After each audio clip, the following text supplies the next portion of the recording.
Hey everybody, welcome back to the channel. This is Glenn's Garage. I am Glenn and we are finishing up my 2016 KTM 350 SXF on the replacement of the low speed or oil pump idler gear. So everything is put back together. We'll just kind of go over with it again. Huge shout out to Takamoto. And to Dirt Bike TV, really, which actually made me aware of this problem a handful of months ago. And I was able to then track down the part at motorsport.com. Appreciate you guys for sending me that updated part. And we'll give you a rundown on where we're at. So, all right. Get my pipe shined up. All right, so we are good to go here. We have, let's go through everything. Left-hand thread, so lefty-tighty, and this was torqued down to 110 Newton meters. Go ahead and take a look real close in, and we can see that our dimples on the lower gear are lined up where they need to be with the other. One thing I haven't done yet is I have not removed and replaced the crank stop, but we'll go ahead and make sure we need to do that. Okay, clutch pack basket went in together fine. There's our new idler gear here. Nice metal piece, and again, I'm worried about this plastic one, but and we'll get the old one out and let you see how warped it was. All right, clutch basket went on, and then the torque nut, then the inner basket went on.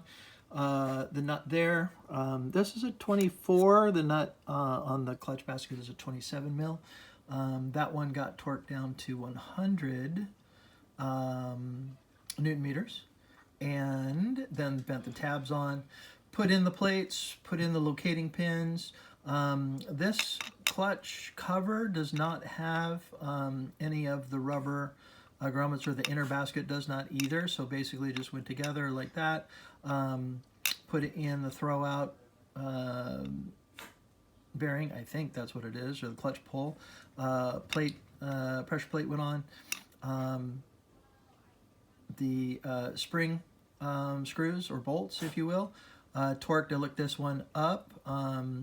Torque on these was 7.4 foot-pounds, and then we'll go back through and just double check everything else. Everything else was checked. We've got everything out of the system. Now I will show you the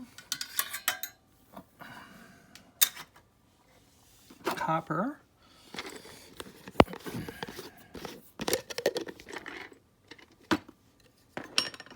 washer for that crank stay, and here it is down here.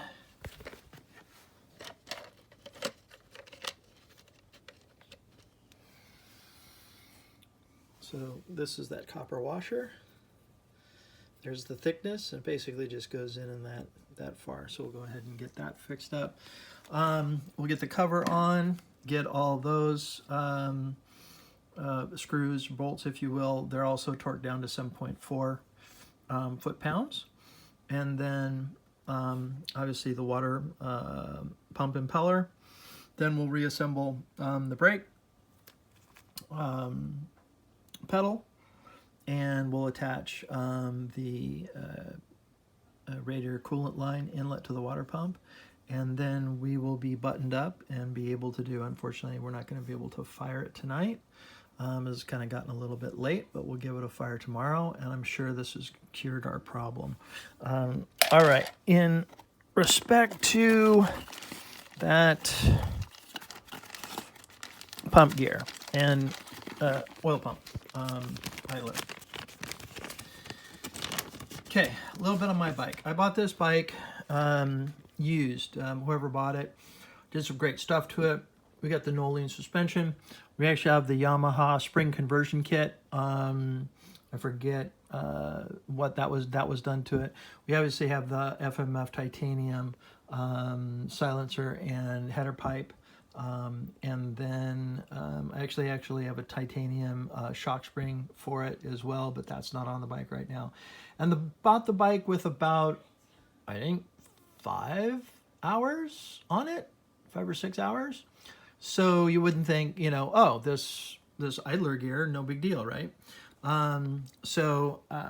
Right after the 2021 kind of COVID, we went back out after I got myself healed up from that, got into training, and then actually made a run at Loretta Lynn's that year. Unfortunately for me, that year was the first year that, thank you very much, Mr. Jeff Emig, and thank you also very much, Mr. Kurt Nickel, decided that they were going to run here in Southern California. And I actually wound up having to go race out at Moriarty MX Park outside of Moriarty, New Mexico. So we had a great trip out there for qualifying, was able to qualify, came back to the regionals, and with Jeff and Kurt running in the vet class for me, I was able to at least get a couple of laps in while they did the requisite, I think it was 4 back then. So in order to take a look at what we've got here,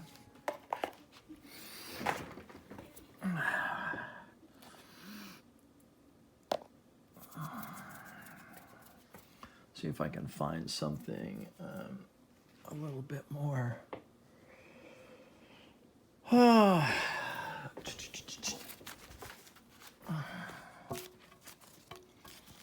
usable here.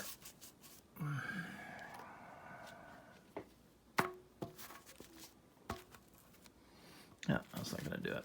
All right. Let's go. Let's see if we can do this here.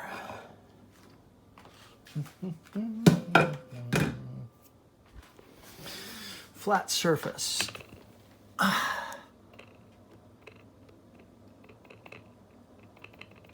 See how nice and flat that is? There's the warp in it right there. And again, the reason I bring this up is, see how round it is? The reason I bring this up because it's critical. If you have gotten away with your 2016 through, I believe it's 2022 250 or 350s, without this problem, it's bound to happen at some point in time. Again, the reason I mentioned it was that after I ran the regionals, didn't qualify to go to Loretta's that year, and then did some Grand Prix here in town with SRA, and then kind of, you know, life sets back in and haven't run it. Right now, the bike has exactly, I don't know if you can see that. Let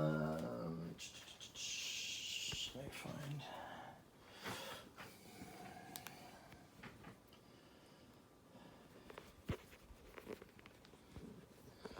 Right now the bike has exactly 16.3 hours.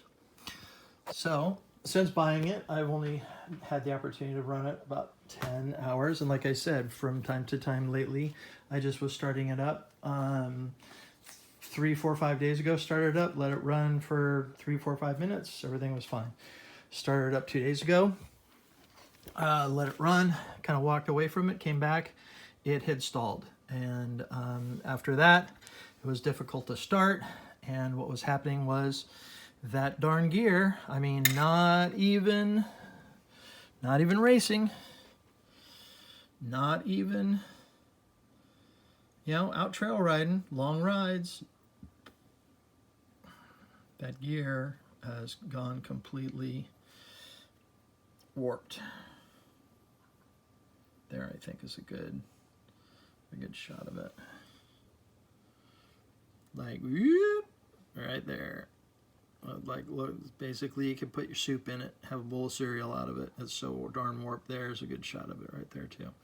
All right, so this is critical. Anyone, whether it's my video, Takamoto, Dirt Bike TV, please, please, please get this gear changed out, because I, for one, would have basically not been able to afford to be able to fix this motor had that oil pump not been picking up, and that would have been huge. So that's where we're at. A bike with just 16 hours on it. I was probably 16.2 when I fired it up, and it worked fine at 16.1 and 16 hours, and that literally just from idling and just kind of, you know, circulating the oils and the fluids and stuff, and just kind of keeping the bike running, resulted in that idler gear going strange. And it's interesting, I think it may have be a cause of the flame outs too. Like when I was at regionals for Loretta Lynn's 2 years ago, right off throttle when it wasn't in gear, just as you were, like, you know, doing a rev or whatever, it would actually lose fire. And I know that has been some concerns, like possibly doing like a clutch weight on these bikes to kind of increase the rotating mass to give them a little bit better low end torque and response, and kind of not allow them to flame out. But I think the problem for me in this particular case was that darn idler gear was starting to kind of warp out, and you know, just come around and you hit the throttle and it would literally slip on that the back gear of the clutch basket, and then boom, it would just, you know, it would just skip and you know, cause it to flame out. So with that, we're going to put the cover on, put the water pump back on, put the hoses, tighten everything down, refill it with fluids, and then we'll do a little test fire and a test run on the next video. So thank you very much, and I do hope that somehow, some way, if you happen to see this, you know someone that has a 350, 250, 350 from 2016 to, I believe, around 2022 or so, that get this information to them right away.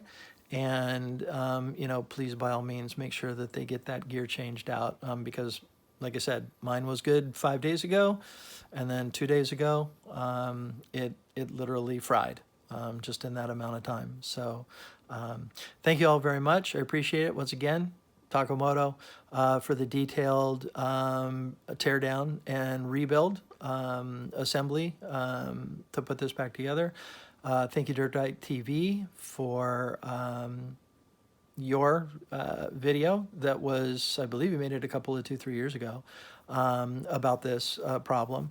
And like you said, a lot of bikes haven't had any problem. They're in 20 hours, 30 hours, 40 hours, 60 hours, 80 hours, and they haven't any problem. But obviously this is, you know, a huge, big deal. And of course, thank you to Motorsport as well. Also, thank you very much, Race Tech, for the cool suspension on, I have a Restomod Suzuki RM250 from 1990 that I'm putting together and building and rebuilding.